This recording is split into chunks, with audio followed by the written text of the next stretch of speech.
Seorang ayah tunggal yang bekerja sebagai petugas kebersihan diminta bermain piano sebagai lelucon.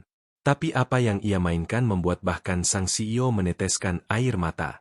Hati-hati dengan kain itu, kata Adi Pratama pelan, suaranya nyaris tak terdengar.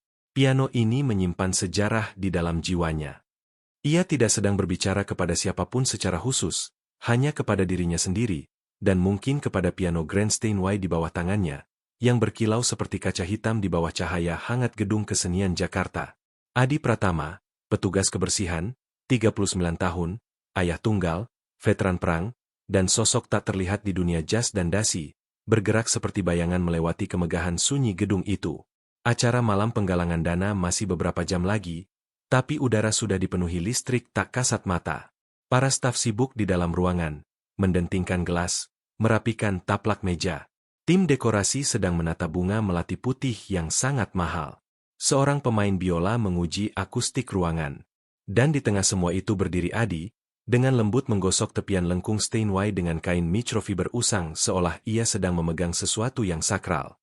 Ia berhenti, bukan karena sudah selesai, tapi karena ia belum siap untuk melanjutkan. Telapak tangannya bertumpu ringan di atas kayu, matanya menerawang jauh. Ayah ngobrol sama perabotan lagi. Sebuah suara kecil muncul dari belakangnya. Ia berbalik, tersenyum. Salma, putrinya yang berusia 8 tahun, mengintip dari balik tirai samping, memeluk buku sketsanya di dada seperti menyimpan rahasia negara. Rambut hitam dikepang longgar, hoodie kebesaran, dan sepatu kets dengan sol yang sudah aus. Secara teknis ia tidak seharusnya berada di sini, tapi Adi membuat pengecualian. Salma sudah diam sepanjang hari. Dan ketika Salma terlalu diam, Adi selalu memperhatikan. Perabotan, katanya. Ini bukan perabotan. Ini adalah Masjid Agung dengan 88 tangga menuju surga. Salma terkikik pelan dan duduk bersila di luar cahaya panggung. Pensilnya menggores halaman. Adi kembali ke pekerjaannya. Dengan satu tangan, ia memoles sudut terakhir piano. Dengan tangan lainnya, ia menelusuri kenangan. Ia pernah duduk di piano seperti ini dulu, sebelum hidup berubah menjadi tagihan, lembur, dan kunjungan ruang gawat darurat. Sebelum Ibu Salma pergi di atas ranjang rumah sakit, sebelum kesedihan menjadi suara latar kehidupan. Pak Adi. Suara tajam terdengar dari seberang panggung. Adi mendongak. Seorang wanita berjas gelap dengan papan klip di tangan berdiri di dekat pintu masuk, mengerutkan kening. Bisa tolong dipercepat? Ibu Kartika akan segera tiba, dan semuanya harus terlihat sempurna. Adi mengangguk tanpa berbicara. Ia tidak pernah bicara di saat-saat seperti ini. Ia memahami tempatnya. Tapi saat ia membungkuk untuk mengumpulkan peralatan kebersihannya, suara lain membelah udara, kali ini dipenuhi dengan nada merendahkan yang teatrikal. Ya ampun, dia membelainya seperti kekasih lama yang hilang. Suara itu milik seorang pria tinggi yang turun dari balkon VIP. Usia akhir 50-an, rambut beruban, sepatu kulit mahal, tipe pria yang mengenakan kesombongan seperti parfum. Bambang Hartono, kritikus musik untuk Kompas dan Konosir merendahkan yang mengklaim memahami bakat sejati. Beberapa staf di dekatnya tertawa gugup. Adi tidak mendongak. Ia mengumpulkan kain dan sikatnya. Perlahan, metodis, melipatnya dengan terlalu hati-hati. Bambang melanjutkan tanpa gentar. Selalu menggemaskan ketika pembantu menjadi romantis dengan dekorasi. Apa selanjutnya? Menyedot debu karpet dengan air mata di matanya. Tawa semakin keras kali ini. Adi tidak berkata apa-apa, tapi Salma berhenti menggambar. Matanya melirik ayahnya. Ia mengenali tatapan itu, rahangnya yang sedikit mengeras, ketenangan sunyi yang berarti badai sedang berkumpul di dalam. Ia mengambil embernya, berbalik untuk berjalan meninggalkan panggung. Tunggu, Bambang memanggil, menyeringai. Katakan sesuatu, tukang bersih-bersih. Apakah kau bahkan tahu apa ini? Instrumen yang begitu kau hormati ini. Adi akhirnya berbalik. Ia menatap Bambang, tidak marah, tidak tersinggung, hanya tenang, mantap. Ya, katanya. Ini adalah Steinway Model D, panjang 2,7 meter, 12.000 bagian bergerak. Papan suaranya terbuat dari kayu spruce Sitka yang tumbuh lambat dan tinggi untuk resonansi. Bingkainya terbuat dari 17 lapisan kayu maple keras. Tutsnya, awalnya gading, sekarang komposit. Harganya lebih mahal dari Mercedes MU dan menyimpan lebih banyak cerita daripada Kolomo. Keheningan jatuh seperti tirai yang dijatuhkan. Bambang berkedip. Adi tidak menunggu balasan. Ia berbalik dan berjalan menuju sayap panggung. Salma berdiri diam dengan mata terbelalak. Ia berlutut di sampingnya. "Kamu baik-baik saja?" tanyanya. Ia mengangguk. Adi merogoh saku kemejanya dan mengeluarkan liontin kecil berbentuk not musik. Ia meletakkannya di telapak tangan Salma. "Ini untuk apa?" bisiknya. "Untuk mengingat," katanya, "bahwa musik tidak selalu dimainkan dengan keras." Ia menggenggamnya erat. Tepat saat itu, pintu ganda besar terbuka. Gelombang suara membanjiri masuk. Lampu disesuaikan. Para pengantar bergegas. Tamu bintang malam tiba, donatur selebriti, dan yang paling utama, Kartika Maharani. Ia memasuki gedung bukan seperti pemain pertunjukan, tapi seperti seseorang yang terbiasa memiliki ruangan hanya dengan berjalan masuk. Jumpsuit hitam yang pas, mata tajam, sikap terkendali, seorang wanita yang telah membangun kerajaan bisnis, membubarkan rapat direksi, dan disebut jenius sekaligus tiran dalam napas yang sama. Ia memindai panggung, matanya mendarat sebentar di piano, lalu ke kabut keheningan yang masih tertinggal. "Semuanya siap?" tanyanya kepada asistennya. "Ya, Ibu Kartika. Poles terakhir baru selesai." Ia mendekati Steinway, menggerakkan jari-jarinya di atas kayu. Lalu, dengan lirikan ke arah sayap panggung, ia melihat Adi. Mata mereka bertemu hanya sedetik. Ia tidak berkata apa-apa, tapi tatapannya tertahan satu napas terlalu lama sebelum berpaling. Adi berdiri diam, Salma di sampingnya. Malam penggalangan dana akan segera dimulai, dan tidak ada seorang pun, bahkan wanita yang memiliki panggung itu, tahu bahwa penampilan paling tak terlupakan malam itu tidak akan datang dari program. Ia akan datang dari bayang-bayang, dari jari-jari yang kapalan, dari seorang ayah dengan musik yang terkubur di bawah lapisan debu, menunggu untuk bangkit kembali. "Berapa lama yang kau butuhkan untuk membuat orang lupa bahwa kau manusia?" Kartika Maharani mengajukan pertanyaan itu dalam pikirannya saat ia melihat sekeliling gedung kesenian Jakarta dari sayap panggung.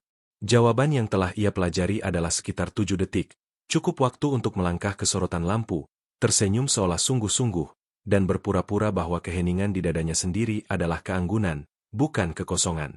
Orkestra menyetel dengan lembut di bawah gumaman tamu yang berdatangan. Dawai, napas, alat tiup kayu. Semuanya selaras untuk melayani ilusi bahwa malam ini adalah tentang harmoni, keindahan, keteraturan, bukan bisnis, bukan kontrol, tapi bagi Kartika semuanya adalah bisnis, bahkan musik. Ia menyesuaikan gesper berlian di mansetnya dan mengangguk kepada manajer acara. "Katakan kepada kuartet untuk memulai sesuai isyaratku," katanya. "Dan pastikan tulisan Bambang dipajang di setiap kursi donatur. Aku ingin mereka membaca pujiannya sebelum hidangan pembuka."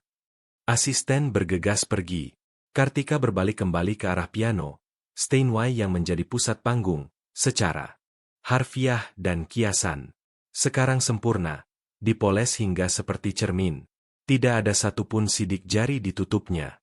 Ia bisa melihat bayangannya sendiri di lengkungan kayu. Ia membenci cermin. Suara-suara naik di belakangnya. Tamu menemukan kursi mereka, tertawa, mendentingkan gelas. Di suatu tempat dalam pergerakan itu, ia melihat petugas kebersihan itu lagi, yang dari tadi. Ia tidak menatapnya. Ia sedang membantu seorang gadis kecil menemukan kursinya di samping. Putrinya. Mungkin. Ia membungkuk dan menyentuh bahunya dengan kelembutan yang tidak cocok dengan tangan kasarnya. Kartika ragu. Ada sesuatu tentang cara ia berdiri, bahu sedikit membungkuk seperti ia terbiasa menyusut ke latar belakang, tapi masih membawa kekuatan yang tenang, yang tersangkut di pikirannya lebih lama dari seharusnya. "Ibu Kartika." Bambang Hartono muncul di sampingnya, menyeruput minuman, mata tajam di balik bingkai desainer tebal. Kehadiran yang bagus malam ini, sempurna seperti biasa. Ia mengangguk. "Dan ulasanmu strategis awal seperti biasa." "Yah, beberapa dari kita masih memahami bagaimana waktu bekerja dalam seni dan bagaimana memisahkan kehalusan dari gairah." Ia menyeringai. "Tidak seperti petugas kebersihan kita yang terlalu sentimental tadi." Tatapan Kartika beralih ke minuman Bambang, lalu kembali ke wajah sombongnya. Kau tahu Bambang, katanya dengan halus. Terkadang orang yang paling dekat dengan lantai mendengar apa yang tidak didengar orang lain. Ia berkedip. Maaf. Tidak ada. Ia tersenyum tipis. Hanya pikiran yang lewat. Ia terkekeh, melewatkan ketajaman sepenuhnya. Di belakang panggung, Adi sedang menyimpan mantel Salma di rak penyimpanan, dengan hati-hati meratakan kerutan. Kamu yakin mau tinggal sampai seluruh konser selesai? Tanyanya, suara lembut. Salma mengangguk. Aku ingin mendengar piano ketika bukan hanya kita. Adi memiringkan kepalanya. Tidak pernah hanya kita ketika kita bermain. Nak. Ia mendongak. Maksud ayah apa? Ia berhenti. Begini, katanya, mencari kata-kata. Ketika kau memainkan musik, musik yang nyata, ia mengingat orang-orang, tempat-tempat, hal-hal yang kau kehilangan, hal-hal yang kau harapkan. Tidak pernah hanya jari di atas tuts. Ini adalah segalanya yang pernah kau rasakan mencoba keluar. Salma tidak menjawab, tapi ia merogoh buku sketsanya dan merobek halaman yang sedang ia gambar. Itu adalah Steinway dan ayahnya. Adi menerimanya, tenggorokannya tercekat. Detailnya menakjubkan. Cara lampu panggung menyinari piano, lengkungan bahunya yang condong ke arah tuts. Kamu melihat lebih dari kebanyakan orang, katanya. Ayah mendengar lebih dari kebanyakan orang, bisiknya. Saat malam penggalangan dana berlanjut, MC naik ke panggung. Lampu meredup. Udara berubah. Kartika berdiri tepat di belakang tirai, mendengarkan pidato yang disampaikan atas namanya. Dan tentu saja, semua ini tidak akan mungkin terjadi tanpa visi dan kemurahan hati Ibu Kartika Maharani, yang dedikasinya terhadap pendidikan musik telah menyatukan kita semua malam ini. Tepuk tangan. Kartika melangkah maju. Sorotan lampu. Senyum. Bernapas. Terima kasih. Ia memulai, suara rata dan jelas. Gedung ini selalu menjadi tempat untuk suara yang luar biasa. Tapi malam ini, kita tidak hanya merayakan nada-nada yang kita dengar. Kita merayakan orang-orang yang membuatnya mungkin. Ia berhenti, mata memindai kerumunan. Bakat, ia melanjutkan, tidak selalu datang dengan silsilah. Ia tidak mengumumkan dirinya dengan pakaian yang tepat atau aksen yang tepat atau alamat yang tepat. Terkadang, ia bersembunyi, menunggu momen untuk dilihat. Matanya mendarat sedetik saja pada Adi yang duduk di bayang-bayang. Lalu ia melanjutkan. Hasil malam ini akan disumbangkan untuk menyediakan alat musik dan pengajaran ke sekolah-sekolah negeri di seluruh provinsi karena kecemerlangan adalah milik semua orang, bukan hanya di sini. Tepuk tangan gemuruh. Standing ovation. Tapi Adi, ia tidak berdiri. Ia hanya duduk di sana. Patung sunyi dalam cahaya momen yang tidak ditujukan untuknya. Di belakang panggung setelah penampilan kedua, Adi berdiri di dekat pintu keluar koridor, menunggu Salma. Ia pergi ke kamar kecil dengan seorang relawan. Bambang melewatinya lagi, jelas sudah 2 gelas lebih dalam dari sebelumnya. Kau tahu, ia bergumam sedikit tidak jelas. Kau punya banyak keberanian memasang akting puitis tadi. Adi tidak merespons. Bambang mendekat. Kau pikir menyentuh piano memberimu wawasan? Memberimu nilai. Adi berbalik perlahan. Tenang, tidak goyah. Tidak, katanya. Aku pikir mampu berjalan melewati piano tanpa pernah mendengarnya. Itulah yang mengambil sesuatu darimu. Bambang berkedip. Untuk pertama kalinya, ia tidak punya balasan. Adi berjalan pergi. Kembali di antara penonton, Kartika duduk di samping Steinway sendirian saat istirahat. Jari-jarinya melayang di atas tuts, tidak menekan, hanya mengingat. Dulu, sebelum merger dan IPO, ia pernah memainkan bak dalam kompetisi. Ibunya telah memotong setiap semak mawar di taman pada hari ia kalah di final provinsi. Ia tidak pernah menyentuh piano lagi setelah itu. Sampai sekarang, ia menekan satu nada. C tajam, murni dan bergema. Ia menutup matanya. Di luar, Salma kembali dan menemukan Adi menunggu. Ia menyelipkan tangan kecilnya ke tangan kapalan ayahnya. Ayah sedih? Tanyanya. Adi menggeleng. Tidak, sayang. Ayah hanya mengingat betapa kerasnya keheningan bisa terdengar. Aroma pernis segar dan bunga melati menggantung tebal di udara saat gedung mulai dipenuhi beludru dan parfum. Sepatu hak tinggi berdetak di atas marmer, Tawa bergema di bawah lampu gantung, dan lampu gantung itu sendiri berkilauan seolah telah menunggu sepanjang tahun untuk satu malam sempurna ini. Adi berdiri di tepi panggung. Kain kecil terlipat rapi di tangannya. Malam penggalangan dana belum dimulai, tapi para VIP sudah berdatangan lebih awal. Mereka yang suka dilihat lebih dari melihat. Kartika sedang berbaur dengan donatur di belakang. Posturnya anggun, senyumnya mudah. Ia berbalik ke Steinway. Sudah bersih. Ia tahu itu. Tapi ia tidak menyentuh piano karena keharusan. Ia menyentuhnya seperti seseorang yang mengunjungi makam. Lembut, akrab, sakral. Ibu jarinya bergerak di sepanjang serat kayu, dan untuk sesaat ia melupakan lampu-lampu. Kerumunan, jas batik konyol yang digantung seseorang di atas lampu sorot sebagai lelucon. Ia mengingat suara istrinya. Kamu selalu bermain seperti tuts-tuts itu berhutang permintaan maaf padamu. Dewi dulu menggodanya. Ia menyukai itu. Dan kemudian, tepat saat ujung jarinya berhenti di atas C tengah, suara keras membelah keheningan panggung. Wah, wah, kalau bukan Beethoven dengan pel. Ada tawa yang tersebar. Tidak yakin. Adi menegakkan tubuh. Kain masih di tangan. Bambang Hartono berdiri di dekat pit orkestra memegang gelas es kelapa muda seperti tongkat kerajaan. Jasnya tersampir di satu bahu dan seringai sok tahu di bibirnya. Adi tidak bergerak. Katakan padaku, kata Bambang, mengambil langkah lebih dekat. Suaranya sekarang cukup keras untuk menarik lebih banyak perhatian. Apakah kau lebih suka Brahms saat menggosok pedal, atau Chopin pilihanmu saat membersihkan noda? Tawa lebih keras sekarang, lebih penuh, ada yang sopan, ada yang jahat. Mata Adi melirik ke arah Salma, duduk di dekat belakang gedung.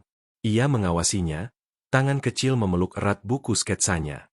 Ia melihat kembali ke piano, lalu ke Bambang. Saya hanya melakukan pekerjaan saya, kata Adi pelan. Bambang mendengus. Oh, ayolah. Bukan itu yang kulihat tadi. Kau menatapnya seperti ia membisikkan rahasia. Atau mungkin kau pikir ia akan membisikkan rahasiamu. Beberapa orang terkekeh. Beberapa tidak. Kartika, berdiri di samping dengan gelas teh hangat di tangan, berbalik sedikit. Ekspresinya tidak terbaca. Adi menarik napas. Ia bisa merasakan sesuatu membengkak di dadanya. Kemarahan, malu, kenangan. Sulit membedakannya lagi. Ia mengambil langkah maju, sepatunya bergema lembut di lantai panggung yang dipoles. Lalu ia berbicara, tidak keras tapi berbobot. Pernahkah Anda melihat seorang prajurit mengambil senapan yang tidak disentuhnya bertahun-tahun? Tanyanya. Bambang mengerutkan kening. Tertangkap lengah. Hal pertama yang dilakukannya, Adi melanjutkan, suara mantap. Ia memeriksanya, mengelapnya, ia tidak mengisinya, tidak menembakkannya, hanya memegangnya, karena terkadang apa yang dulu kau bawa masih membawa sesuatu di dalam dirimu. Gedung menjadi sunyi. Adi dengan lembut meletakkan kain ke dalam ember, berdiri tegak, dan berbalik untuk meninggalkan panggung. Tapi Bambang, belum selesai, berteriak dengan sorak mengejek. Mungkin kau harus memainkan sesuatu malam ini, tukang bersih-bersih. Maksudku, kalau piano begitu berarti, beri kami sedikit lagu. Bintang kecil, mungkin. Beberapa dengus, kikikan gugup. Adi berhenti di tengah langkah, dan dalam jeda itu, sesuatu yang tajam bergeser di udara. Kartika bergerak. Ia tidak berkata sepatah kata pun, hanya melangkah maju dan meletakkan gelas tehnya di tepi panggung. Beberapa orang berbalik ke arahnya secara naluriah. Ia menatap mata Adi. Tenang, fokus. Ia tidak terlihat geli atau malu atau superior. Ia terlihat bijaksana. Adi memberikan anggukan kecil, lebih untuk dirinya sendiri daripada orang lain, dan berjalan meninggalkan panggung dengan martabat yang tenang. Di koridor belakang panggung, Salma mendekatinya, memeluk buku sketsanya. Kenapa orang-orang tertawa padahal tidak lucu? Tanyanya. Suaranya hampir berbisik. Adi berlutut sejajar dengannya. Karena, katanya, terkadang mereka takut pada apa yang tidak mereka pahami. Dan terkadang mereka takut mengingat apa yang mereka lepaskan. Ia menatapnya. Apakah ayah melepaskannya? Adi ragu. Ayah tidak punya pilihan, katanya. Tapi mungkin ayah tidak cukup berjuang untuk mempertahankannya. Ia mengacak rambutnya dengan lembut. Ayah baik-baik saja, tambahnya. Lebih untuk Salma daripada untuk dirinya sendiri. Salma tidak menjawab. Ia hanya menyandarkan dahinya ke dada ayahnya dan tinggal di sana sedikit lebih lama dari biasanya.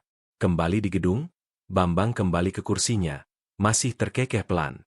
Kartika berdiri di dekat tepi lorong, lengan terlipat, tatapannya bertumpu sekali lagi pada Steinway.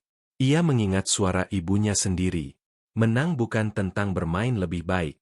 Ini tentang bermain sehingga mereka tidak mempertanyakan nilaimu.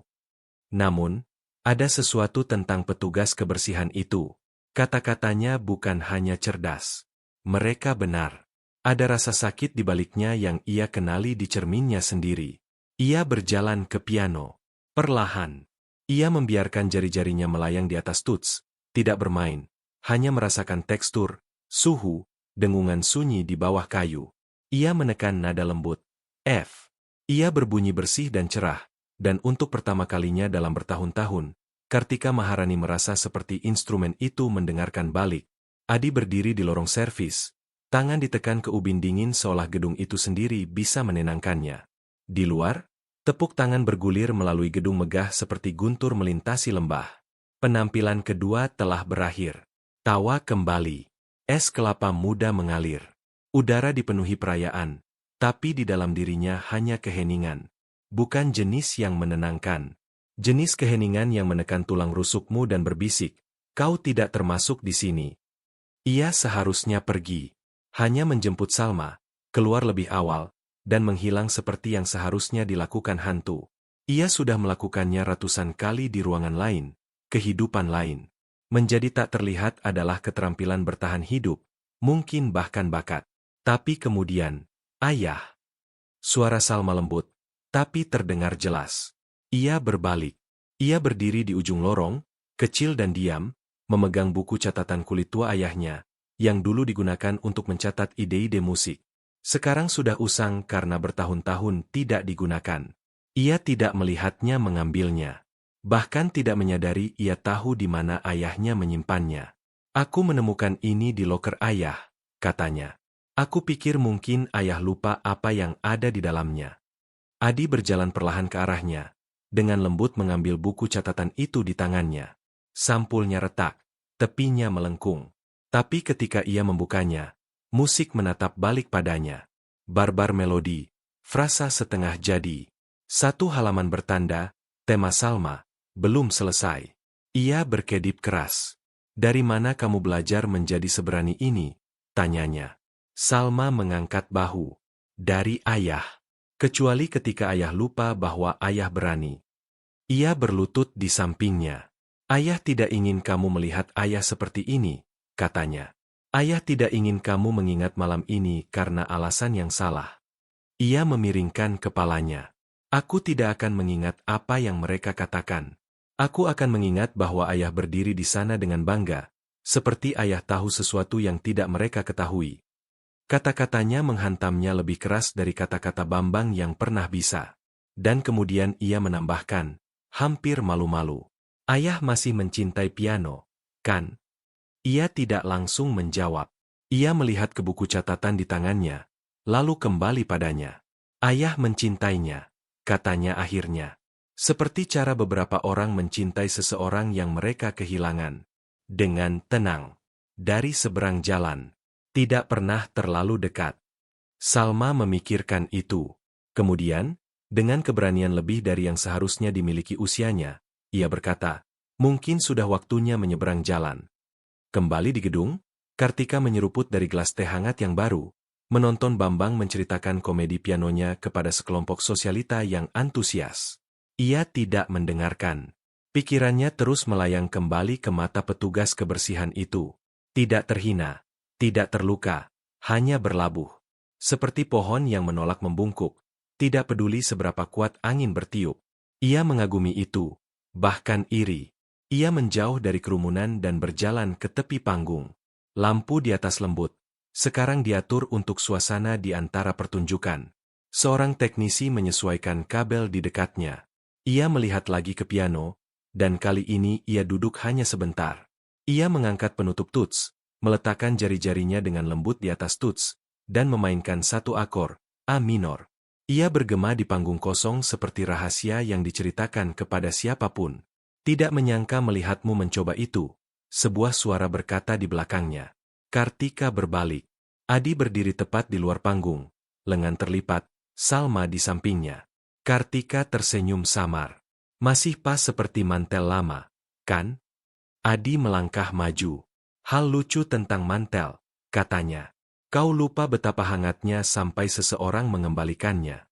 Mereka berdiri di sana dalam momen yang seimbang antara obrolan ringan dan sesuatu yang lebih dalam. Anda tidak harus turun tangan tadi, katanya. Suaranya rendah. Tapi Anda melakukannya. Kartika melirik Salma, lalu kembali padanya. Dia mengawasi, dan aku juga. Adi mengangguk. Kalau begitu, izinkan saya bertanya sesuatu. Ia mengangkat alis. Mengapa seseorang seperti Anda? Ia menunjuk ke ruangan. Gaun-gaun mewah, yang terkenal, masih duduk sendirian di piano. Ekspresinya tidak berubah, tapi matanya melembut. Karena tepuk tangan itu keras, katanya. Tapi tidak pernah menenggelamkan penyesalan. Adi menelan ludah dengan susah payah. Saya dulu berpikir musik adalah sesuatu yang saya tinggalkan, katanya. Ternyata ia hanya menunggu dalam keheningan. Mereka berdiri dalam diam, piano di antara mereka. Kemudian Salma memecahnya. Ayah, katanya, menarik lengannya. Apakah ayah bisa menunjukkan lagu yang dulu ayah mainkan untuk ibu? Yang ayah bilang terlalu sedih untuk sekarang. Adi menatapnya. Lalu Kartika. Mungkin, gumamnya. Sedih karena ayah tidak pernah memainkannya sampai selesai. Kartika berdiri perlahan, menunjuk ke bangku. Kalau begitu selesaikan, katanya, suara lembut tapi tegas. Kau tidak berhutang pertunjukan kepada siapapun. Selesaikan saja untuk dia. Untukmu. Untuk dia. Ia mengangguk ke arah Salma. Adi ragu. Kemudian ia bergerak. Ia menarik napas, menurunkan tubuhnya ke bangku, menyesuaikan kursi seperti naluri, dan membiarkan jari-jarinya melayang di atas tuts. Untuk sesaat, tidak ada apa-apa. Kemudian musik. Tidak sempurna, tidak terlatih, tapi jujur. Sebuah nina bobo terbungkus rasa sakit dan harapan, penuh jeda yang berbicara lebih keras dari nada-nada itu sendiri. Kartika menyaksikan sesuatu yang tua dan menyakitkan, terungkap di dadanya. Salma duduk bersila di dekatnya, diam, mata terbelalak, dan ketika Adi mengangkat tangannya dari akor terakhir, nada itu menggantung di udara seperti napas yang ditahan yang akhirnya dihembuskan dengan lembut. Babak ketiga malam penggalangan dana dimulai dengan presisi dan kemilau. Seorang mezzo-soprano menyanyikan Mozart saat gelas-gelas teh berdenting. Panggung berkilau di bawah pencahayaan ember dan lampu gantung di atas menangkap setiap nada seperti konstelasi yang mengumpulkan bintang. Adi berdiri di bayang-bayang belakang panggung, lengan terlipat di atas rompi pemeliharaannya. Salma duduk di sampingnya, kepalanya bersandar ringan di sikunya. Ia tidak berbicara selama 10 menit. Tapi tangannya memeluk erat jari-jari kecilnya, terjalin dengan jari-jari kapalan ayahnya. Ia seharusnya sudah pulang sekarang. Seharusnya menyelinap pergi dengan tenang setelah menyelesaikan shiftnya. Tapi ia tidak melakukannya. Sesuatu menahannya di sana. Mungkin musik. Mungkin perasaan yang belum selesai dari tadi. Atau mungkin cara Kartika menatapnya saat ia bermain. Bukan dengan kasihan, bahkan bukan dengan terkejut. Tapi dengan pengenalan. Ia melihatnya, dan itu adalah hal yang berbahaya. Di atas panggung, MC kembali dengan karisma terlatih. Dan sekarang, ia berseri-seri. Sebelum penampilan terakhir malam ini, kami ingin menawarkan sesuatu yang spontan. Bahu Adi menegang. Pria itu tersenyum lebar. Terkadang musik paling menarik tidak ada di program. Ia ada di ruangan. Bisikan berkibar melalui penonton seperti angin melalui dedaunan. Dan kemudian datang suara yang Adi sudah mulai mengharapkan seperti ramalan cuaca buruk. Bambang Hartono. Ia berdiri di dekat tepi pit orkestra. Mata berkilau dengan kesenangan kejam. Saya mengusulkan eksperimen kecil, katanya, mengangkat gelasnya. Teman kita dari tadi, si petugas kebersihan, tampaknya memiliki jiwa yang cukup puitis, mungkin bahkan musikal. Adi membeku. Bambang berbalik ke kerumunan. Bukankah akan menarik jika ia memberi kita beberapa nada? Maksud saya, ia jelas tahu cara menangani Steinway. Beberapa tawa sopan. Kartika, dari kursi baris depannya, tidak tersenyum. Bambang, ia memulai, peringatan dalam suaranya, tapi ia maju dengan nada manis penuh pesona palsu. Ayolah, katanya, berbalik langsung ke Adi. Kau berbicara dengan begitu fasih tadi. Mengapa tidak membiarkan tanganmu berbicara sekarang? Beri kami sedikit rasa kejeniusan tukang bersih-bersih itu. Siapa tahu, mungkin kau akan mengejutkan kami. Tawa lagi, lebih besar kali ini. Beberapa mengejek, beberapa canggung, kebanyakan tidak yakin. Adi bisa merasakan sorotan lampu berputar ke arahnya bahkan sebelum sinarnya menemukan wajahnya. Salma duduk tegak di sampingnya. Ayah, bisiknya. Ia menunduk. Wajahnya pucat, mata terbelalak. Momen itu melambat, meregang. Di kehidupan lain ia akan menolak dengan sopan, membiarkannya berlalu, martabat utuh, harga diri terlindungi. Tapi kali ini, sesuatu dalam dirinya terbakar. Ia berdiri. Ruangan terengah, lalu sunyi. Ia berjalan perlahan. Setiap langkah bergema lebih keras dari tepuk tangan yang pernah ada. Ketika ia mencapai piano, ia tidak langsung duduk. Ia berbalik menghadap kerumunan. Saya tidak datang ke sini untuk tampil, katanya. Suaranya tidak keras, tapi memotong bersih melalui keheningan. Saya datang untuk membersihkan lantai, mengosongkan sampah, dan memastikan tidak ada yang tersandung kursi rusak. Itu yang saya dibayar untuk. Tawa gugup di suatu tempat di belakang. Ia menunggu, lalu menambahkan. Tapi terkadang hidup tidak peduli untuk apa kau dibayar. Terkadang ia hanya menantangmu untuk mengingat siapa kau dulu. Kartika sedikit condong ke depan. Bibirnya terbuka, tapi ia tidak berkata apa-apa. Adi melihat ke bawah ke Tuts. Penutupnya sudah terbuka. Piano menunggu seperti teman lama yang tidak yakin bagaimana memulai percakapan. Ia duduk, bukan seperti penghibur, seperti pria yang pulang ke rumah. Ia meletakkan jari-jarinya dengan lembut di atas Tuts, tidak bermain, hanya menyentuh, merasakan beban lama gading di bawah otot dan memori. Kemudian ia mendongak, tepat ke arah Bambang. Bintang kecil, kau bilang, Adi bertanya, setengah tersenyum bermain di bibirnya. Maaf mengecewakan. Dan kemudian ia mulai. Nada pertama lembut, bukan malu, hanya jujur. Sebuah G tunggal tergantung seperti napas. Kemudian datang aliran deras, balada nomor 1 Chopin dalam G minor. Ia naik dari panggung seperti asap dari lilin yang baru ditiup, rapuh melingkar, kemudian menangkap angin. Jari-jarinya bergerak bukan dengan kecepatan tapi dengan kepastian. Jenis kepastian yang tidak bisa kau palsukan atau buat-buat. Jenis yang lahir dari malam-malam panjang, cinta yang hilang, dan kebutuhan untuk berpegang pada sesuatu yang tidak akan pergi meninggalkanmu. Penonton yang mengharapkan lelucon membeku. Tidak ada lelucon di sini, hanya musik, nyata, mentah, sembrono dalam kerentanannya. Kartika menekan satu tangan ke dadanya. Bambang membeku, gelas tergantung di udara. Buku sketsa Salma tergelincir dari pangkuannya. Halaman-halaman berkibar ke lantai. Adi bermain seperti pria yang telah menjalani setiap nada sebelum ia pernah menyentuh Tuts. Seperti seseorang yang tidak hanya mengingat musik, tapi telah berdarah melewatinya. Melodi terbangun. Badai arpeggio diikuti oleh kelembutan tiba-tiba. Tangisan dijawab oleh Nina Bobo, kekuatan dikejar oleh penyerahan. Dan di suatu tempat di antara birama, ruangan berubah. Orang-orang berhenti melihat petugas kebersihan. Mereka mulai melihat seorang pria, seorang ayah, seorang penyintas, seorang musisi. Akor terakhir berbunyi dan menahan gema berkilau yang tergantung dalam keheningan yang tercengang. Kemudian tidak ada apa-apa, tidak ada gerakan, tidak ada napas. Jenis keheningan yang terjadi setelah petir menyambar dan dunia menunggu untuk melihat apa yang tersisa berdiri. Dan kemudian tepuk tangan tunggal dari baris depan. Kartika Maharani berdiri. Yang lain mengikuti perlahan, kemudian sekaligus. Ovasi, bukan dari kesopanan, tapi dari kekaguman. Adi berdiri perlahan. Ia tidak membungkuk, hanya menatap mereka, lautan orang yang telah salah menilainya, dan mengangguk.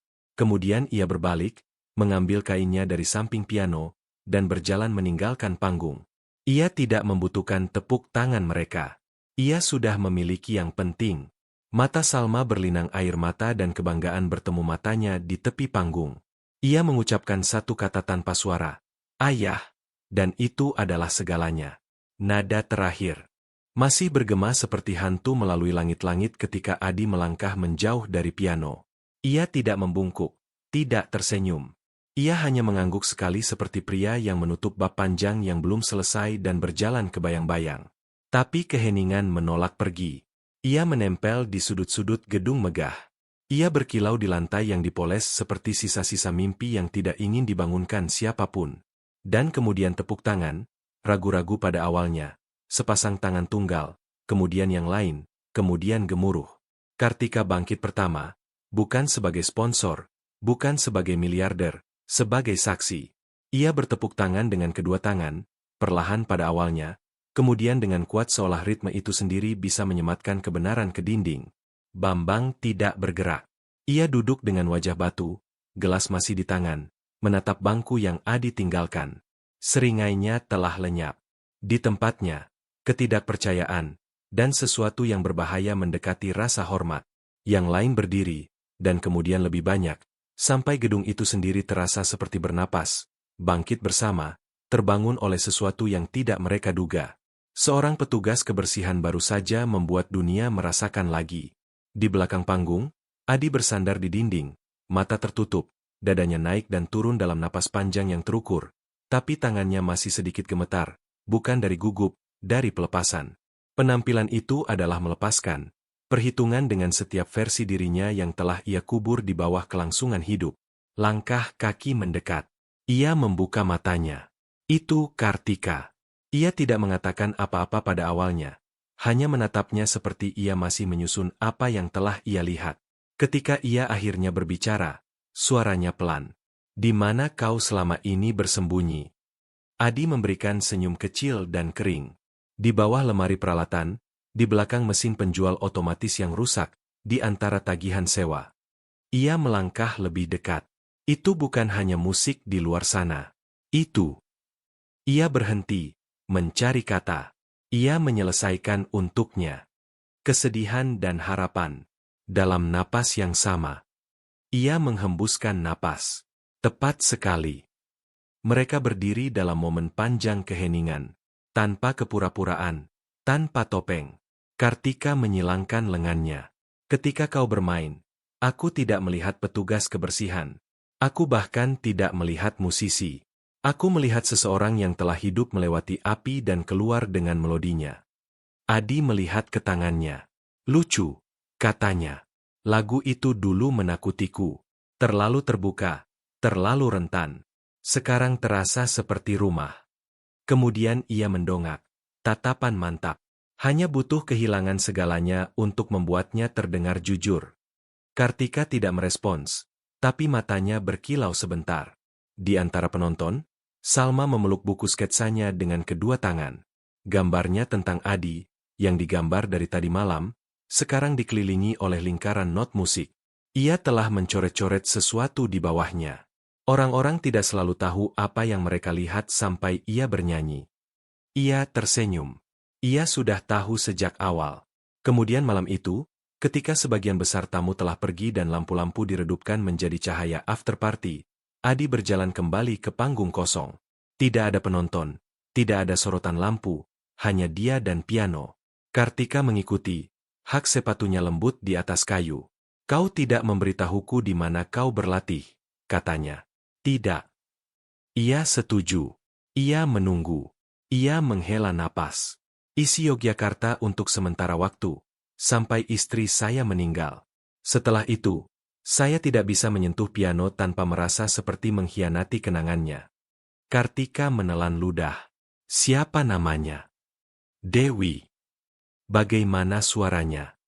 Ia tersenyum, mata menerawang jauh. Dia terdengar seperti matahari terbit, lembut dan pasti. Kartika melangkah maju, suaranya lebih rendah sekarang. Kau tidak mengkhianatinya. Kau membawanya kembali malam ini. Kami semua mendengarnya. Adi menatapnya dan sesuatu di dadanya retak terbuka. Ia tidak menangis, tapi diamnya menggelegar. Sejenak berlalu, kemudian sejenak lagi. Kau harus bermain lagi, kata Kartika, untuk lebih dari sekadar panggung ini. Adi terkekeh. Anda menawarkan kontrak rekaman sekarang. Ia menggeleng, tersenyum. Tidak, aku menawarkanmu platform. Yang nyata, program sekolah, seri resital. Orang-orang perlu mendengar seperti apa musik ketika ia tidak mengejar tepuk tangan. Ia menatapnya. Dan apa yang Anda butuhkan? Tanyanya dengan lembut. Ia terlihat terkejut. Maksud saya, Anda menawarkan saya panggung. Ia melanjutkan. Apa bagian dari Anda yang masih membutuhkannya? Senyum Kartika memudar. Ia melihat ke tempat lain. Aku tidak tahu, bisiknya. Mungkin aku hanya ingin percaya bahwa seni masih bisa datang dari kebenaran. Bukan branding. Adi mengangguk perlahan. Itu, katanya, adalah hal paling jujur yang saya dengar sepanjang malam. Saat staf terakhir mulai menutup venue, Salma berlari menaiki lorong, sepatunya bergesekan dengan karpet. Ayah, panggilnya. Mereka ingin foto ayah di piano. Adi mengangkat alis. Kenapa? Karena, katanya sederhana, mereka akhirnya melihat ayah. Adi menatap Kartika. Ia tersenyum. Sudah kubilang. Malam itu, saat mereka berjalan ke mobil di bawah langit penuh bintang kota, Salma meraih tangannya. Ayah pikir ibu mendengar ayah? Tanyanya. Adi meremas jari-jarinya dengan lembut. Tidak diragukan lagi, katanya. Dia mungkin memutar matanya dan berkata, akhirnya. Mereka berdua tertawa, dan saat mereka pergi, gedung konser di belakang mereka perlahan menghilang dari pandangan. Tapi musiknya tetap tinggal. Untuk pertama kalinya dalam sejarahnya yang panjang, Gedung Kesenian Jakarta tidak tahu harus berbuat apa dengan dirinya sendiri. Para tamu, yang datang dengan gaun berpayet dan jas pesanan khusus, yang telah melatih senyum mereka dan menyempurnakan obrolan kecil mereka, sekarang duduk dalam kelompok-kelompok sunyi seperti penyintas dari sesuatu yang sakral. Percakapan rendah, hati-hati, tawa, yang dulu tersebar seperti glitter, kini bernada lebih lembut. Adi Pratama, si petugas kebersihan, telah meninggalkan panggung berjam-jam yang lalu, tapi musiknya tidak. Ia masih hidup di langit-langit pencahayaan, di serat kayu Steinway, di keheningan tercengang yang mengikuti akor terakhirnya. Bu Kartini, seorang janda dan pelindung seni seumur hidup, mengusap matanya dengan sapu tangan sutra. Saya tidak menangis selama pertunjukan sejak suami saya meninggal, bisiknya. Dan pria itu bermain seperti ia memegang kenangan seseorang di tangannya. Seorang pemain biola muda di dekat meja es buah menatap kotak instrumennya dengan penghormatan baru. Saya selama ini memainkan teknik, gumamnya. Tapi itu adalah jiwa. Di sudut jauh, Bambang Hartono duduk kaku menatap minuman yang tidak disentuhnya. Pria yang membangun karirnya dengan membedah musik dengan kecemerlangan klinis sekarang menemukan dirinya tanpa satupun pemikiran yang artikulatif. Dan itu membuatnya marah. Dia tidak terlatih, gumamnya kepada siapapun. Mentah, terlalu emosional. Tapi kata-kata itu terasa hampa. Karena kenyataannya adalah, ia telah tergerak, terluka bahkan, bukan oleh kekurangan, tapi oleh sesuatu yang terlalu jujur untuk dibantah. Seorang petugas kebersihan baru saja membuat hal paling cemerlang yang Bambang dengar dalam 20 tahun terdengar terlupakan sebagai perbandingan. Ia meletakkan gelas dan pergi tanpa sepatah kata lagi. Sementara itu, di belakang panggung, Adi duduk di kursi lipat, siku bertumpu di lutut, menatap tangannya seperti mereka bukan miliknya. Mereka telah mengkhianatinya malam ini, bukan dengan gagal, tapi dengan mengingat, cara mereka bergerak tanpa instruksi, bagaimana setiap getaran menjadi ekspresi, bagaimana rasa sakit telah bocor dari ujung jarinya dan ke dunia. Ia merasa terbuka sekaligus lega. Seperti seseorang yang telah meneriakan pengakuan kengarai dan mendengarnya bergema kembali dengan tepuk tangan. Salma muncul di sampingnya, menggenggam 2 cangkir jus alpukat seperti piala. Mereka kehabisan air, katanya. Tapi aku dapat yang terbaik berikutnya untuk kita. Adi mengambil cangkir dan mendentingkannya lembut ke cangkirnya. Untuk apa? Tanyanya. Ia menatap matanya. Lembut. Untuk kebenaran. Akhirnya tidak bersembunyi.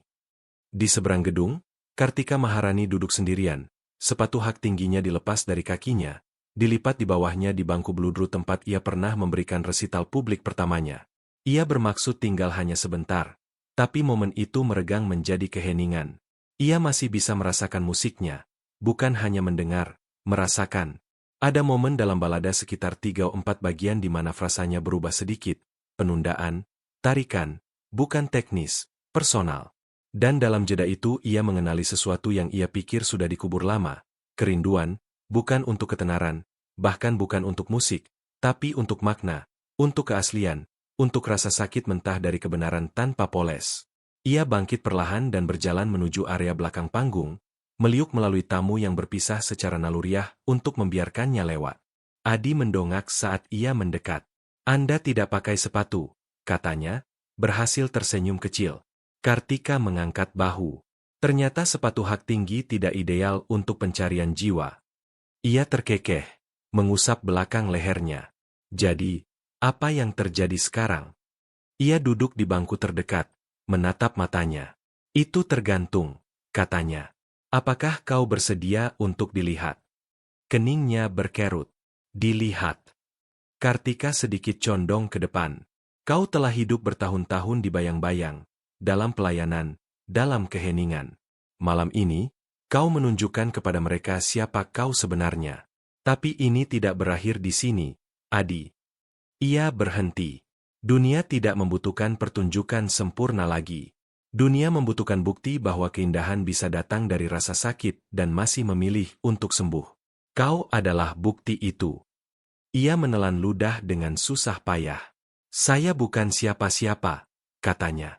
"Saya ayah tunggal yang membersihkan lantai dan berdoa agar sewa tidak naik." Suara Kartika melembut. "Kau adalah pria yang mengubah kesedihan menjadi musik, yang membesarkan putri dengan kebaikan, yang memainkan Chopin seperti doa. Itu bukan siapa-siapa. Itu adalah jenis pria yang dunia ini lupa untuk melihat sampai tidak bisa memalingkan pandangan." Keheningan panjang berlalu di antara mereka. Kemudian Adi berbicara, suara lebih pelan. "Kenapa Anda melakukan ini?" Ia ragu, dan kemudian untuk pertama kalinya membiarkan topengnya tergelincir.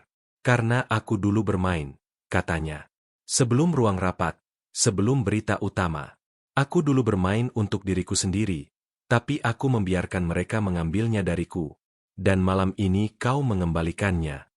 Adi menatapnya seperti ia melihat sesuatu yang rapuh di balik baju besi. "Saya tidak bermaksud," bisiknya. Ia tersenyum. "Hadiah terbaik tidak disengaja." Malam itu, saat malam penggalangan dana akhirnya kosong dan lampu-lampu terakhir diredupkan, Kartika mengantar Adi dan Salma ke tangga depan Gedung Kesenian Jakarta. Kota lebih sunyi dari biasanya. Salma memeluk buku sketsanya di dadanya. "Apakah ibu benar-benar akan membantu ayah bermain lagi?" tanyanya kepada Kartika.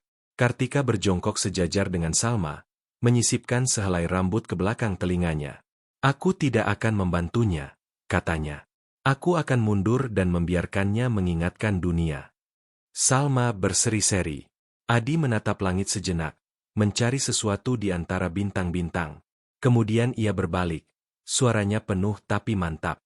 "Saya pikir sudah waktunya saya berhenti bertahan hidup dan mulai hidup lagi." Kartika mengangguk. "Kalau begitu, mari pastikan dunia mendengarkan." Keesokan paginya, kota melupakan. Ia kembali ke klakson yang membunyikan, kopi pahit, dan kalender penuh rapat yang jarang berarti apa-apa. Tapi di dalam studio latihan yang sunyi di gedung Yayasan Seni Nusantara, sesuatu yang nyata sedang terungkap. Nada demi nada. Adi duduk di baby grand di sudut, tidak bermain, hanya mengistirahatkan tangannya di sana seperti ia menunggu izin dari masa lalu. Kartika berdiri di dekat jendela besar, menonton sinar matahari mengalir melalui kaca seperti susu hangat. Ia mengenakan blus biru tua dimasukkan ke celana abu-abu, profesional dan tenang, tapi kaki telanjangnya dilipat di bawahnya, pemberontakan diam terhadap formalitas. Tidak ada dari mereka yang berbicara untuk sementara waktu. Keheningan di antara mereka tidak canggung. Ia diperoleh. Jenis keheningan yang hanya kau bagikan dengan orang-orang yang tahu cara mendengarkan. "Kau tidak membawa Salma hari ini," kata Kartika akhirnya. Adi tersenyum. "Dia di sekolah. Saya bilang dia tidak boleh membolos matematika hanya karena ayahnya sekarang legenda konser." Kartika menyeringai. Anak pintar. Ia mengangguk.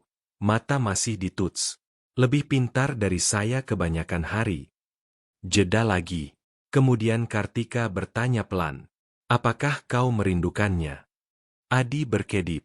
Ia tidak mengklarifikasi. Ia tidak perlu. Ia bersandar dari piano dan melipat lengannya. Udara bergeser di antara mereka. Setiap pagi, katanya.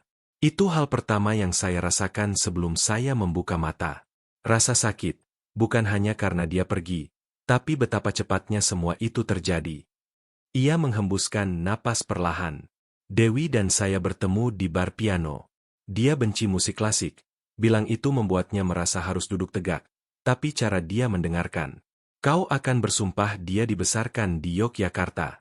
Dia mengajari saya cara tertawa di tengah frase. Cara bermain dengan sukacita lagi. Kami dulu berbicara tentang membesarkan Salma dengan musik di tulangnya, bukan hanya di telinganya. Ia melihat ke tangannya, tapi dia tidak berhasil melewati ruang persalinan. Kartika tidak berbicara. Tenggorokannya tercekat. Suara Adi melembut. Saya tidak bisa menyentuh piano setelah itu. Selama berbulan-bulan, bahkan melihatnya membuat saya mual. Saya mendengar akor dan merasa seperti mengkhianatinya. Jadi, saya mengemasnya, menjual semuanya, mengambil pekerjaan pertama yang bisa saya temukan. Memperbaiki lantai, membersihkan kamar mandi. Tidak ada yang mengharapkan apa-apa dari petugas kebersihan. Itulah intinya. Tapi musik tetap di tanganmu, bisik Kartika. Adi mengangguk seperti bekas luka. Ia menoleh ke arahnya. Anda tahu, katanya. Orang-orang berpikir keheningan adalah ketiadaan, tapi terkadang ia penuh dengan segala sesuatu yang terlalu kau takuti untuk dikatakan. Kartika melangkah lebih dekat. Keheninganku bukan kesedihan, katanya. Itu ketakutan. Adi menatap matanya. Aku adalah anak ajaib, katanya sederhana. Orang tuaku menggadaikan semuanya untuk membelikanku piano. Aku memenangkan kompetisi pada usia 9, bermain dengan orkestra pada usia 12. Tapi setiap nada yang kumainkan terasa seperti aku mendapatkan cinta yang bisa diambil kembali. Ia berjalan ke bangku piano dan duduk di sampingnya. Nadanya lebih pelan sekarang. Aku kalah dalam kompetisi besar pada usia 16. Ibuku tidak berbicara padaku selama 3 minggu. Ayahku menyarankan sekolah bisnis. Aku tidak pernah bermain lagi setelah itu. Tidak sampai tadi malam. Tatapan Adi melembut. Dan bagaimana rasanya? Tanyanya. Kartika melihat ke Tuts, menyentuh satu D dengan jarinya. Seperti mengingat siapa aku sebelum aku mulai mencoba mengesankan hantu-hantu. Mereka duduk dalam diam lagi, tapi kali ini tidak berat. Itu menyembuhkan. Di dinding dekat piano, sebuah plakat kecil bertuliskan, untuk mengenang momen-momen yang hampir terjadi.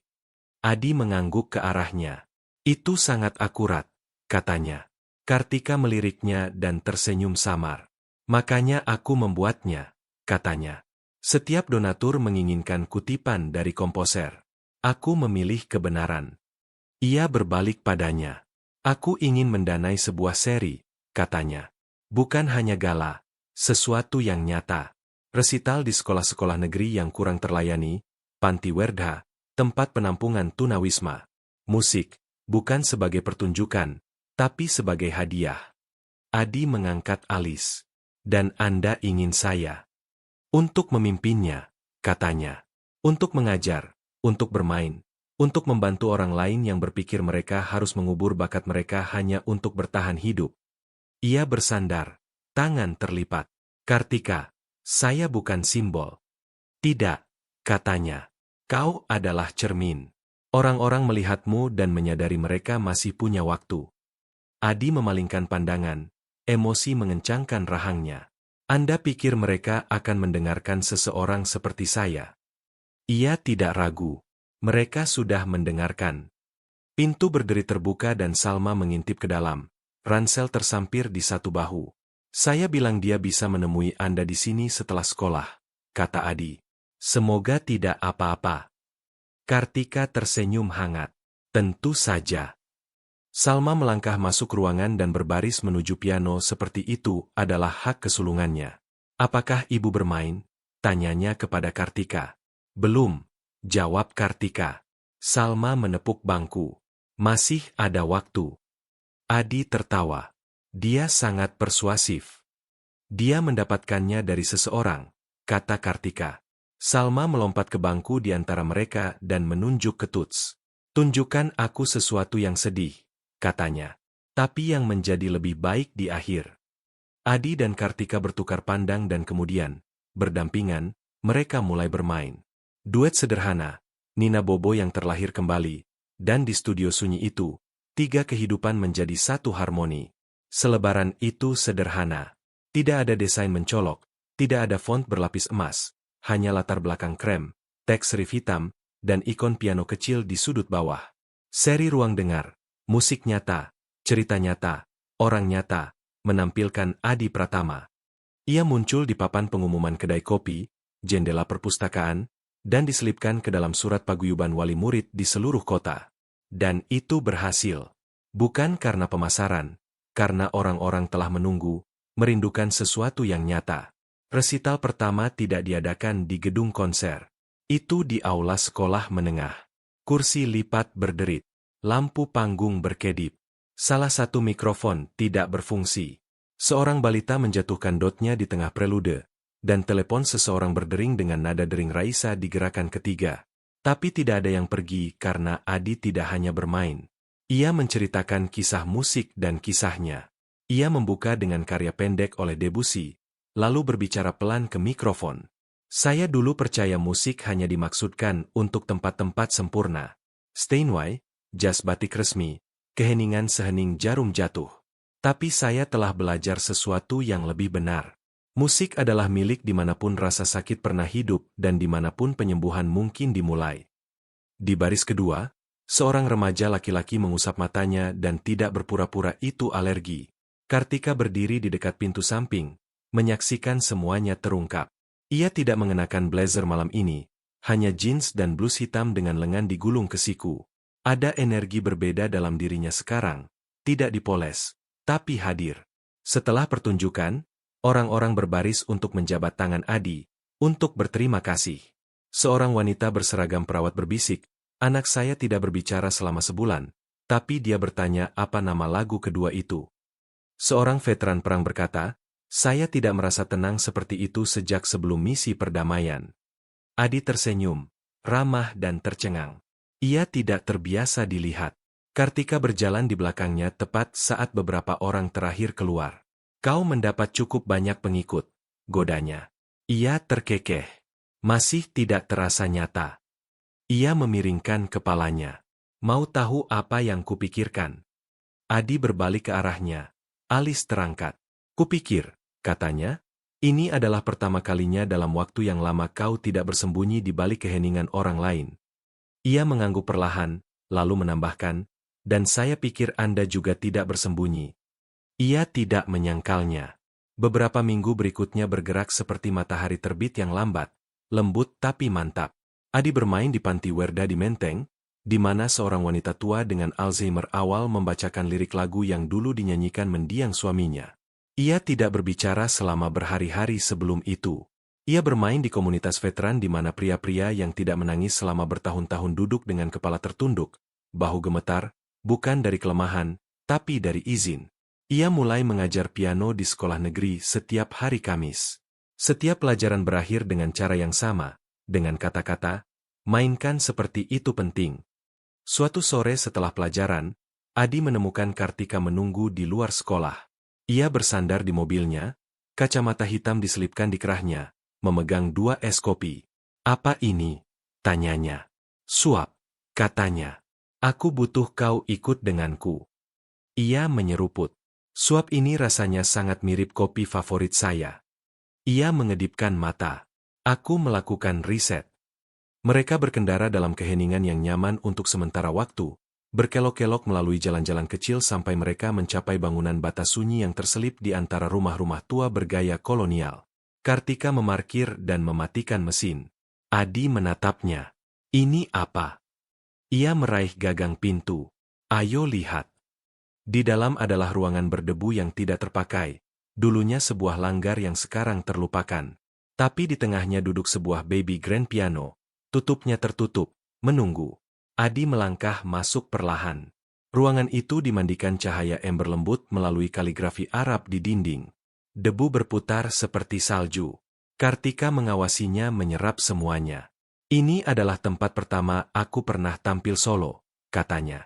Aku 10 tahun, ketakutan, tapi aku ingat bagaimana rasanya ketika nada pertama bergema, seperti dunia berhenti menghakimi.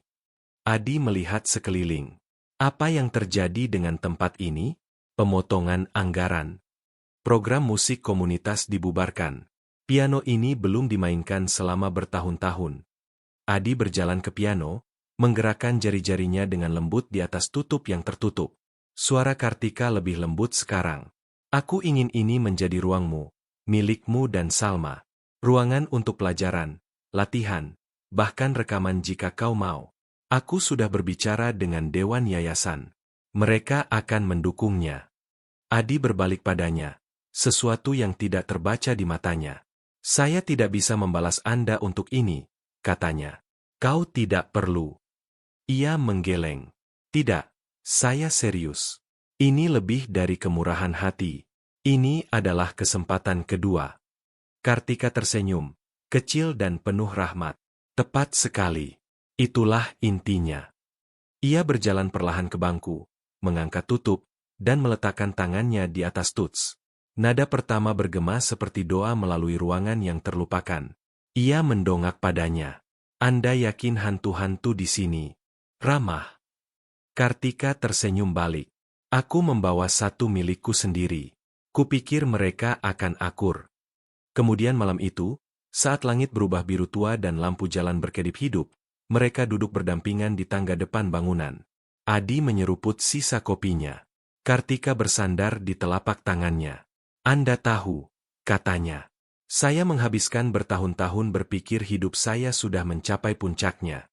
Seperti cinta, tujuan, semuanya adalah sesuatu yang sudah saya kehilangan.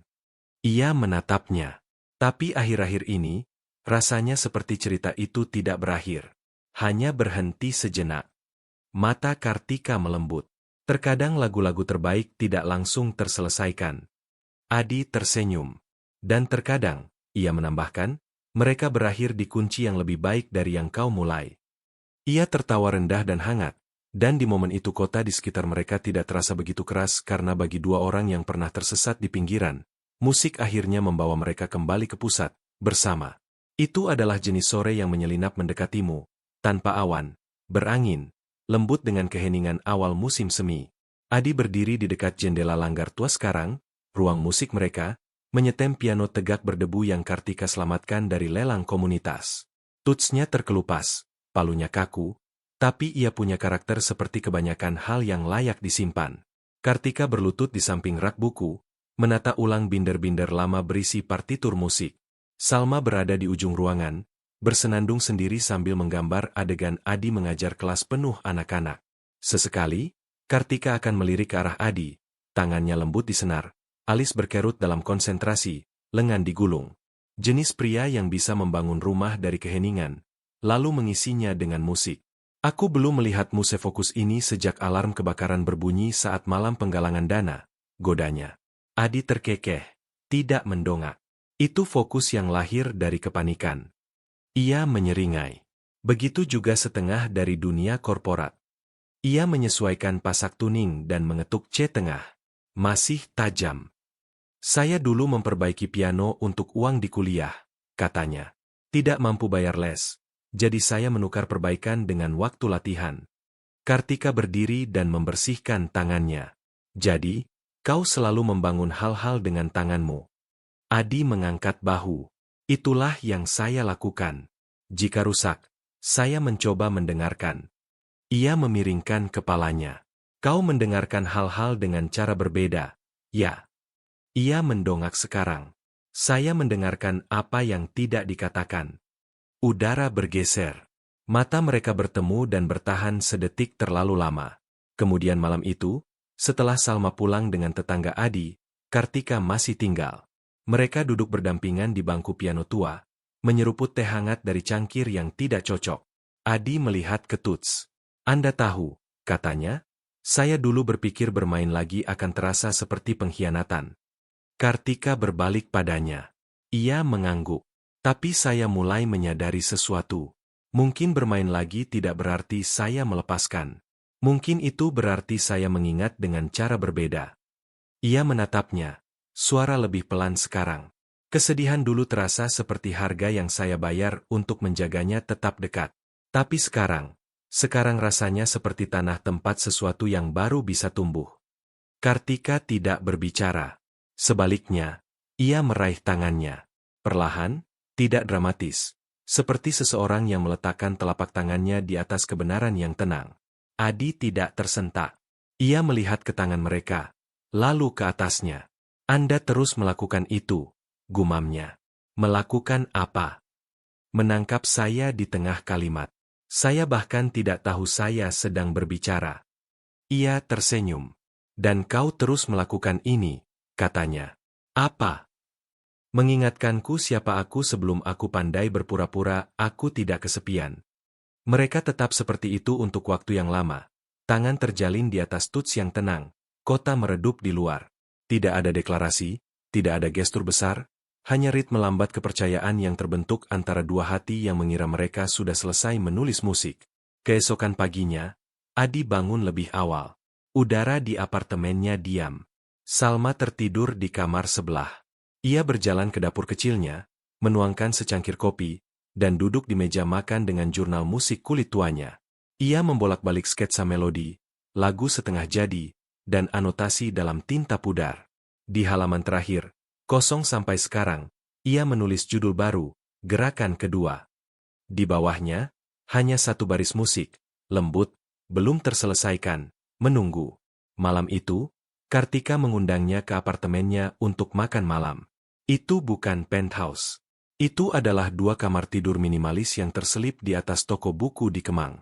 Lantai kayu, radiator tua, buku-buku ditumpuk di sudut seperti furnitur. Adi melihat sekeliling, terkejut. Saya membayangkan Anda di kota kaca dengan pemandangan Jakarta Pusat. Ia menyeringai. Aku menghabiskan hari-hariku diawasi. Aku datang ke sini untuk menghilang. Ia melihat ruang itu, hangat, ditinggali, nyata. Anda menghilang dengan indah, katanya. Ia mengangkat alis. Kau selalu bicara seperti itu. Hanya ketika saya tidak berpikir terlalu keras. Mereka makan di balkon, tertawa tentang gambar terbaru Salma, kartun Adi dengan jubah berlabel, Ayah Maestro, lalu jatuh ke dalam keheningan yang nyaman. Kartika menyandarkan kepalanya di lengan yang terlipat. Kau tahu apa yang paling kurindukan dari musik? Ia menunggu. Bagian tepat sebelum nada pertama. Ia mengangkat matanya untuk bertemu matanya. Keheningan itu, penuh dengan apa yang bisa terjadi. Adi tersenyum. Saya pikir kita sedang di bagian itu sekarang. Ketika ia mengantarnya ke pintu malam itu, ia tidak mengucapkan selamat tinggal. Ia hanya condong, menyandarkan dahinya dengan ringan di dadanya, dan berbisik, jangan menghilang dariku. Adi menekan ciuman di atas kepalanya dan menjawab, suara mantap, saya sudah selesai bersembunyi, terutama dari Anda. Malam itu, Adi duduk di keyboard lamanya setelah Salma tidur. Ia tidak berlatih. Ia bermain untuk pertama kalinya tanpa rasa bersalah, tanpa ketakutan, dan dengan suara sesuatu yang dimulai. Gerakan kedua, tapi kali ini tidak dimainkan sendirian. Udara malam lembut dengan janji, jenis yang hanya datang ketika musim semi telah sepenuhnya melepaskan musim dingin. Lentera berkedip lembut di atas halaman langgar tua, sekarang dipugar, dinding batanya terbungkus tanaman merambat dan cahaya. Kursi lipat berbaris di ruang itu, baris-baris dipenuhi tetangga, teman, murid, orang-orang yang pernah datang untuk mendengarkan dan tinggal untuk menjadi bagian. Malam ini adalah resital terakhir dari seri Ruang Dengar. Bukan akhir dari musik, tapi perayaan seberapa jauh ia telah membawa mereka. Di tepi kerumunan, Adi menyesuaikan manset jas batik abu-abunya. Ia tidak memakainya selama bertahun-tahun, tapi Salma bersikeras. Ayah terlihat seperti orang musik sungguhan, katanya tadi, menarik kerah dengan bangga. Ia hanya tersenyum, tidak mampu berbicara melewati kehangatan yang mekar di dadanya. Di sampingnya, Kartika berdiri dengan gaun biru tua lembut, tangannya terselip di tangannya. Ia tidak perlu mengatakan apa-apa. Ketenangan dalam kehadirannya sudah cukup. Dari panggung kecil, seorang gadis muda, murid dari kelas Kamis Adi, membungkuk setelah menyelesaikan karya halus oleh Chopin. Penonton meledak dalam tepuk tangan lembut. Adi membungkuk ke Salma, yang duduk di baris depan. Kamu gugup. Ia menyeringai. Tidak sama sekali. Ia mengangkat alis. Sungguh. Ia berbisik. Aku punya dua orang paling berani yang kukenal duduk tepat di sini. Aku akan baik-baik saja. Kemudian ia melangkah ke panggung membawa tidak lebih dari buku sketsa dan keberaniannya. Ia membukanya, menunjukkan gambar langgar.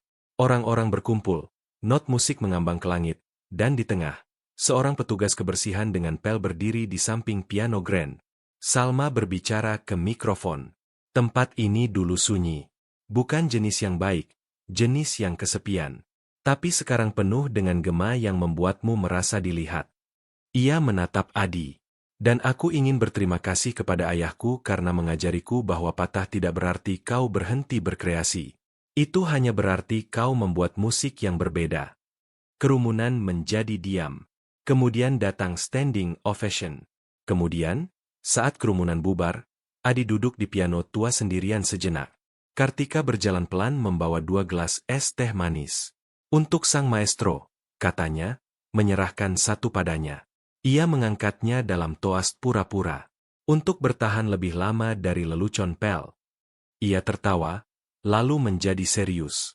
Apakah kau pernah berpikir tentang apa yang akan terjadi jika kau tidak angkat bicara malam itu di auditorium? Jika kau membiarkan mereka tertawa dan pergi begitu saja. Ia menggerakkan tangan di atas tuts yang halus. Setiap hari, katanya. Tapi saya pikir keajaiban sebenarnya bukan bahwa saya berbicara, tapi bahwa seseorang mendengarkan. Kartika bersandar di piano. Kupikir kita semua menunggu untuk didengar. Terkadang kita hanya tidak tahu lagi seperti apa suara kita. Adi mendongak padanya. Mata mantap. Anda membawa saya kembali ke musik, tapi lebih dari itu, Anda mengingatkan saya bagaimana menjadi berani dengan tenang. Ia tidak menjawab dengan kata-kata. Ia hanya merogoh saku mantelnya dan mengeluarkan kotak beludru persegi kecil. Adi berkedip. Sebelum kau panik, katanya cepat. Ini bukan yang kau pikirkan. Ia membukanya. Di dalamnya ada metronom antik, kayu dipoles, terukir di sampingnya. Untuk pria yang membuat waktu bermakna lagi. Adi menghembuskan napas, tersentuh tanpa kata-kata. Ia menggerakkan jari-jarinya di atas ukiran, suara tebal. Saya pikir saya menjaga waktu, tapi saya hanya bertahan hidup. Kartika tersenyum. Dan sekarang, ia melihat sekeliling langgar, komunitas, Salma tertawa dengan teman-temannya, dengungan lembut kehidupan baru yang mekar. Sekarang, katanya, saya pikir saya sedang memainkan kehidupan yang selalu saya harapkan.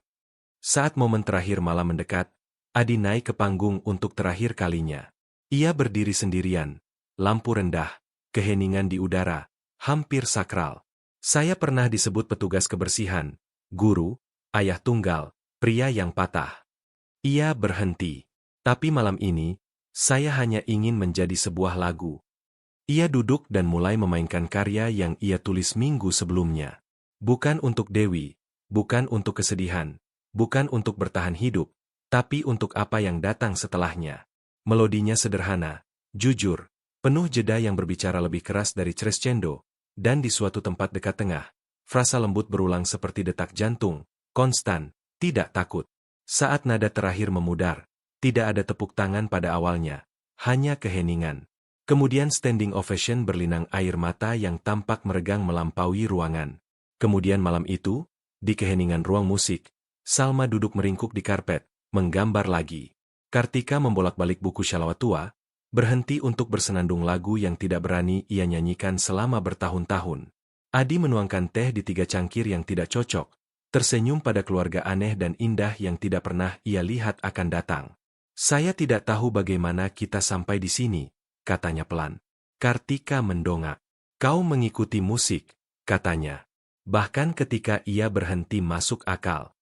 Salma menimpali tanpa mendongak. Dan kemudian ayah membuat musik sendiri. Dan begitulah sang petugas kebersihan dengan hati yang patah, sang CEO dengan tangan yang diam, dan sang putri yang percaya pada kesempatan kedua, tinggal. Mereka tinggal di musik. Mereka tinggal bersama satu sama lain. Mereka tinggal dalam jenis cinta yang tidak keras tapi bertahan. Karena beberapa cerita tidak berakhir. Mereka hanya berganti kunci. Dan ketika mereka melakukannya, mereka akhirnya terdengar seperti rumah. Jika cerita ini menyentuh hatimu bahkan sedikit saja, luangkan waktu sejenak. Hirup karena terkadang simfoni paling kuat lahir dari keheningan dan kehidupan paling luar biasa dimulai dengan keberanian untuk memulai lagi. Sekarang, aku ingin mendengar darimu. Dari mana di dunia kau menonton?